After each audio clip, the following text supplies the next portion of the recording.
দুই দিনের উত্তরাঞ্চল সফরে দ্বিতীয় দিনে বগুড়া যাচ্ছেন জামায়াতের আমির ডক্টর শফিকুর রহমান। দুপুরে শহরের আলতাফুন্নেসা মাঠে আয়োজিত জনসভায় বক্তব্য রাখবেন তিনি। এ নিয়ে আরও জানাতে সেখান থেকে যুক্ত হচ্ছেন রাজীব সেলিম। রাজীব, জনসভায় নেতাকর্মীদের উপস্থিতি কেমন দেখছেন, আমাদের বিস্তারিত জানাবেন।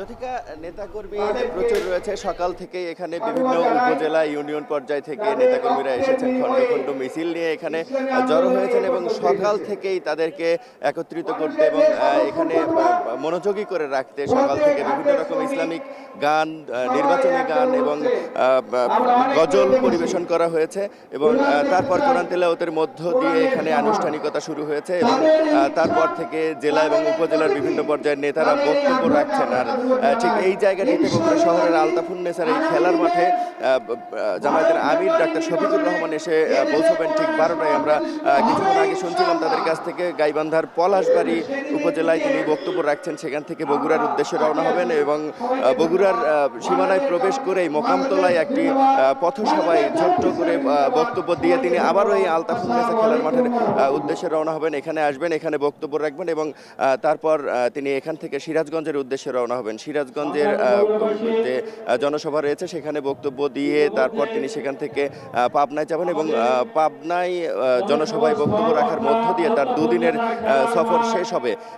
ত্রয়োদশ জাতীয় সংসদ নির্বাচন উপলক্ষে এরই মধ্যে যে নির্বাচনী প্রচারণা শুরু হয়েছে তার আজকে তৃতীয় দিন। আর এই তৃতীয় দিনে বগুড়ার যে 7টি আসন রয়েছে এই 7টি আসনের যে প্রার্থীরা জামায়াতে ইসলামী সহ অন্যান্য দলের যে 34 জন প্রার্থী রয়েছে তারা ভোটারদের কাছে যাচ্ছে। 30 লাখ ভোটারের এই জেলার আনাচে কানাচে সমর্থকরা এবং যারা প্রার্থী রয়েছেন তারা ছুটছেন এবং বিভিন্ন রকম ইশতেহার দিচ্ছেন। বাংলাদেশ জামায়াতে ইসলামের যে 7 জন প্রার্থী 7টি আসনে ছুটে বেড়াচ্ছেন, তারা বলছেন যে তারা যে ইশতেহার দিচ্ছেন মানুষের চাওয়া পাওয়া এবং বিভিন্ন প্রয়োজনীয় জিনিসগুলো পূরণের জন্য তারা যে প্রতিশ্রুতি দিচ্ছেন তাতে করে তাদের ভোটের মাঠ অনেকটাই গুছিয়ে গেছে। তবে আজকে বাংলাদেশ জামায়াতে ইসলামের আমির যখন এখানে বক্তব্য দিবেন তখন এখানে উপস্থিত থাকবেন বগুড়ার সব একেবারে প্রত্যন্ত অঞ্চলের নেতাকর্মীরাও থাকবেন এবং তারা তাদের জামায়াতে ইসলামের আমিরের বক্তব্য শুনে আসলে নির্বাচনী মাঠ আরো অনেকটাই